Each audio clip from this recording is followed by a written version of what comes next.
కన్న పెగుముడి ఓలే మన ఇరుముడి బంధమో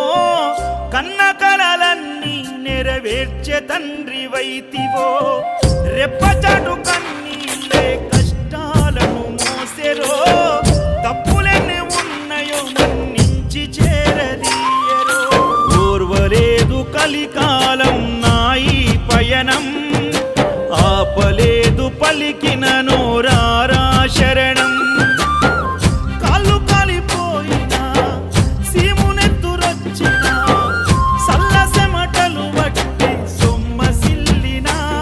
కనిపిస్తే చాలు అంటూ ఆ కలిని మరిచిపోతూ అయ్యప్ప నిన్ను చూడందే కడుపు నిండదు